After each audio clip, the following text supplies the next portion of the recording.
তো কোন জায়গায় আসলে কনফিউশন ছিল যে আমি এমনি উঠে গিয়েছি কিনা স্টেজে। This is very insulting and embarrassing.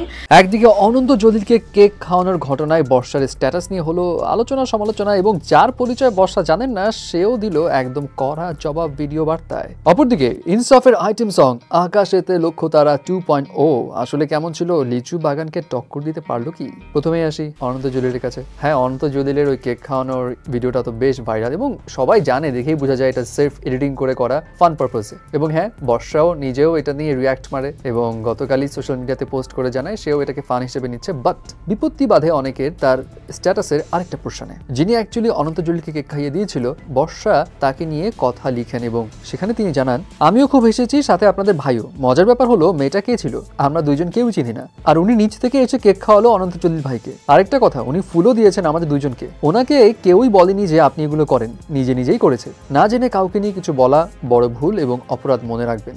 এবং এই যে বর্ষা তার পরিচয় জানেন না এবং যেভাবে তিনি সম্বোধন করছেন ওই মেয়ে হিসেবে, এটা অনেকে ভালো চোখে দেখেনি। যদিও সবাই এটা বুঝতে পেরেছে বর্ষা সবাইকে নাও চিনতে পারে, বাট তার সম্বোধনের যে বিষয়টা সেটা দেখে মনে হচ্ছিল তিনি তুচ্ছ তাচ্ছিল্য করেছেন। এবং যেই বিষয়টা অফকোর্স গায়ে লেগেছে যিনি ওখানে ছিলেন তারও। এবং ওখানে ছিলেন নাজমি জান্নাত, যিনি হোস্ট, একজন টিচার এবং সেই প্রোগ্রামের ব্র্যান্ড অ্যাম্বাসেডর এবং সিইও ছিলেন। সো ওই প্রোগ্রামে এত বড় একটা পদে থাকা অবস্থাতেও বর্ষা কেন তাকে চিনল না সেটা নিয়েই তার আপত্তি। এবং তার কাছে মনে হয়েছে বর্ষা যেভাবে স্টেটমেন্টটা দিয়েছে সেটা আসলে বেশ ইনসাল্টিং। কাউকে নিয়ে কথা বলবেন যখন আপনি একজন বড় স্টার হবেন, তখন আপনাকে ডেফিনেটলি এটুকু খেয়াল রাখতে হবে যে ম্যানারিজমের দিকটা, যে অবশ্যই আপনাকে বুঝতে হবে যে আপনি যাকে নিয়ে কথা বলছেন সে যেন কোনোভাবে ছোট না হয়। আপনি যার সাথে স্টেজে দাঁড়িয়েছেন তার আসলে ডেজিগনেশনটা কি ওখানে। এনিওয়ে, এখন এই স্ট্যাটাস নিয়ে জবাব, পাল্টা জবাব, এইসব নিয়ে আবার নতুন কাহিনী শুরু হবে নাকি এখানেই থেমে যাবে?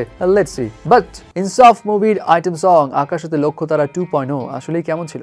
তাণ্ডবের লিচু বাগানে, এটা নিয়ে তো একটা মিক্সড রিয়াকশন আছেই, ভালো লেগেছে খারাপ লেগেছে সবই আমরা জানি। বাট এই রেসের মধ্যেই ইনসাফের আসলো আইটেম সং আকাশেতে লক্ষ্য তারা 2.0, যেখানে ছোট পর্দার অভিনেত্রী তাসনিয়া ফারিন কিন্তু পারফর্ম করেছে। এবং এই ডান্স নাম্বারে তাসনিয়া ফারিনের পারফরমেন্স কিন্তু আসলেই বেশ ভালো ছিল, নজর কাড়া ছিল।